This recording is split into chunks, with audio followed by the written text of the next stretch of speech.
Hey everyone, welcome back to the podcast where I share with you all things fitness for the woman over 50. Today, I want to talk about the push up. That's right. So many of my clients, both one to one and group clients, want to master the push up, and it is possible. So, in this video, I'm going to share with you how you can build your strength and work your way up to doing a full push up. So, let's get started.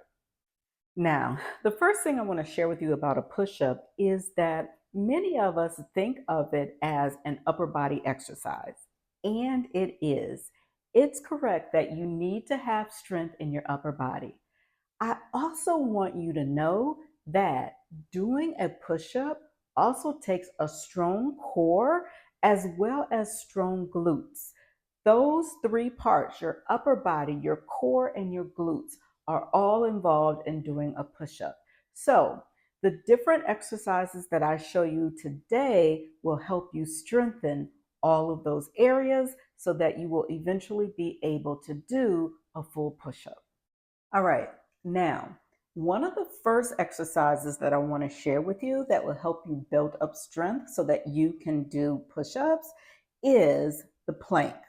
Now, the plank involves you getting onto the floor, and I'm going to show you two variations of the plank. You can do the low plank or you can do the high plank.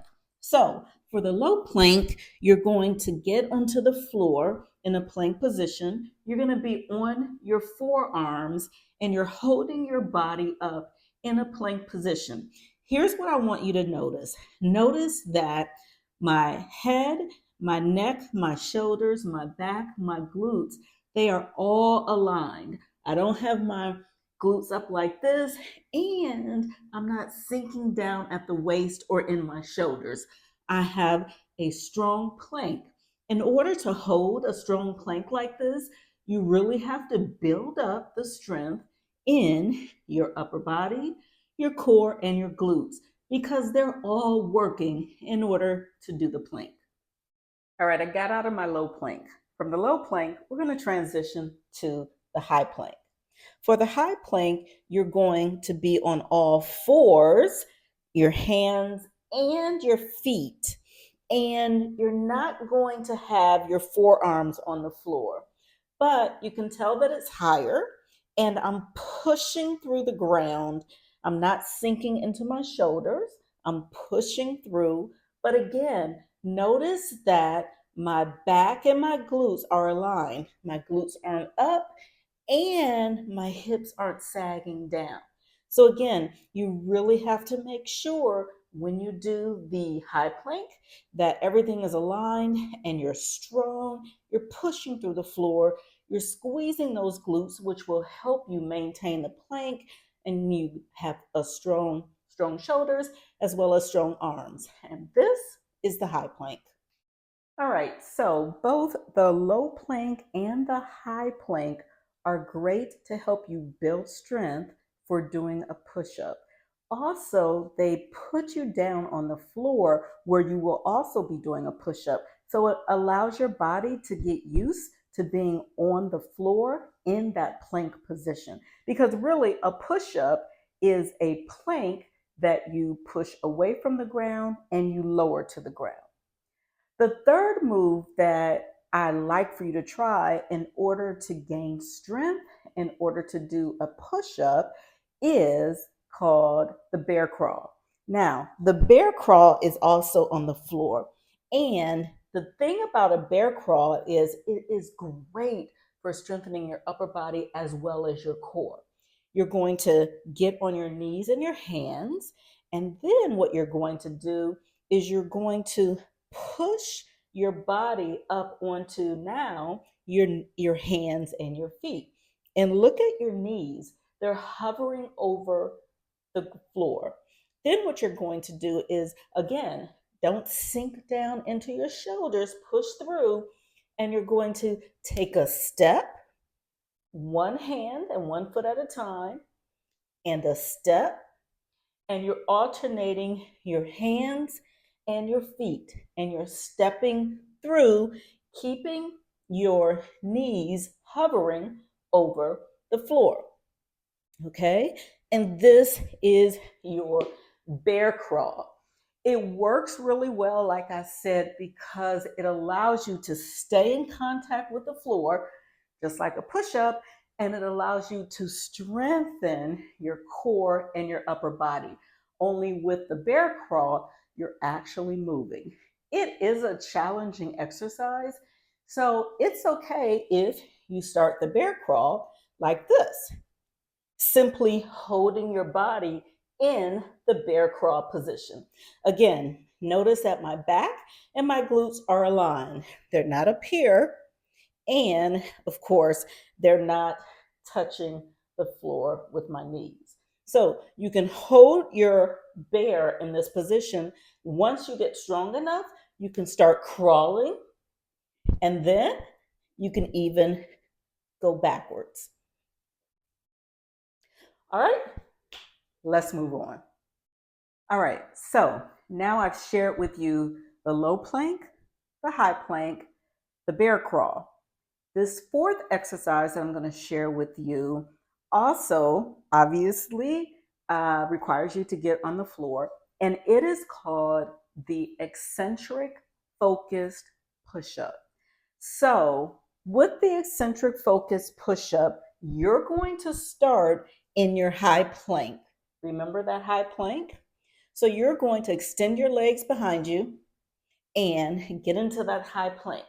Once you're in that high plank, then you have to bend your elbows to lower your body to the floor. Once you reach the floor, you're finished. Then you push yourself back up so that you can get into the high plank again. Get into the high plank. Now, in this high plank, remember, your glutes are tight, your abs are tight, and you're pushing through the floor. Really take your fingers, even your fingertips, and grip the floor so you can really feel the floor. Then, for the eccentric focused push up, you're going to bend at the elbows, keep your shoulders out of your ears, keep your glutes tight, lower yourself to the floor, and once you get to the floor, you're finished. And then you're going to push yourself back up and start again. Some of the things that I want you to think about when you do this exercise is it's almost a full body exercise. It involves your upper body, your shoulders, your core, as well as your glutes. Everything is active, and you will feel that activation once you get yourself into that high plank. And then once you start bending your elbows to lower yourself to the floor. Now, you may find that you won't be able to lower yourself all the way to the floor. Put your knees down and start all over. Lower yourself as far as you can. Once you get to that point, when you feel like you're going to fall to the floor, I don't want you to fall to the floor. I want you to just lower your knees and start all over. So, if you can't go all the way to the floor, it's going to look something like this. Lower, this is as far as I can go, put my knees down and start all over. Eventually, you'll be able to lower yourself closer and closer to the floor until you reach the floor. For the final exercise, we are up. We're not on the floor any longer. This exercise is called the elevated push-up. Now, the elevated push-up is really a great push-up because it can adapt to any level that you need for it to be. You can make an elevated push-up easier or you can make it more challenging depending on the elevation. So, what I want you to do with the elevated push up is go into your kitchen, go into your bathroom, and you need to make sure that you're using either the kitchen sink in your kitchen or the bathroom sink in your bathroom. And let's pretend like this is my bathroom sink, okay, the cabinets. So for the elevated push up, you're actually going to use that cabinet to help you do a push up. But what you're doing in an elevated push up is you're bringing the floor closer to you. So an elevated push-up is going to look just like this, right? Now, doesn't this look like the plank position that we did on the floor, only it's higher and it's elevated, right? So now what you're going to do is extend your feet behind you, just like you would a plank, just like you would do a push-up, and lean up against your kitchen countertop, bathroom countertop, and then you're going to bend your elbows, lower yourself to the countertop, and then you're going to push yourself back up. When you lower yourself, you're going to squeeze your glutes. You're going to keep your shoulders down and back out of your ears and push yourself back up so that you're doing a push up, but you're doing what we call an elevated push up. The higher your elevation, the easier the push up. The lower your elevation, the more difficult the push up. So, the really great thing about this is you can start your elevation a bit higher if you need to, and go ahead and start there. Eventually, you'll get stronger and stronger, and that elevation will continue to move. So, you might start with your kitchen countertop. And then after that, you might move to the arm of a sofa. And then from the arm of a sofa, you might move even lower to a workout bench that you have. But you continue lowering the elevation until eventually you get to the floor. Speaking of the floor, once you're ready to do your push ups on the floor, you're going to make sure that you practice all of the things we talked about in the other exercises. That means that you're going to keep your core strong and tight. You're going to keep your glutes strong and tight. You're going to push through the floor.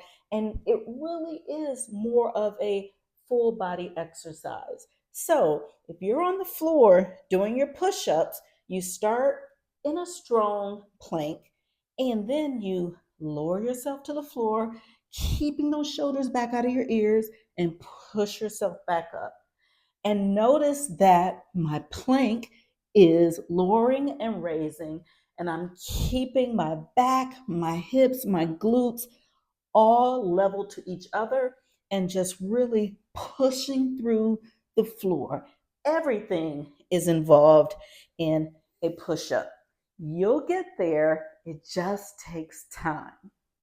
Now, you might wonder, well, how much time? Here's the thing, it's different for everyone. It might take you 3 months to get one full push up. It might take six, it might take nine, it might take a year. But here's the thing, your goal might be to get your first push up from the floor.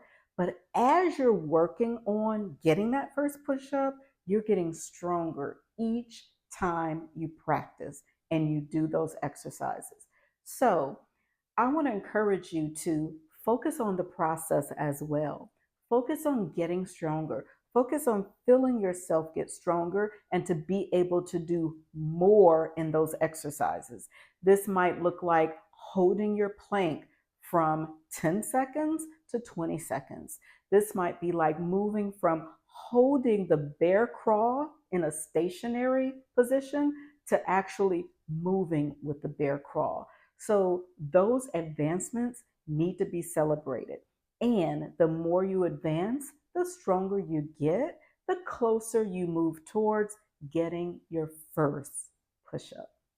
All right, everyone, that's all for today. But before you go, I want to ask you a question. Have you subscribed to my YouTube channel? If not, please do. And if you found anything helpful in this video, please be sure to like this video before leaving.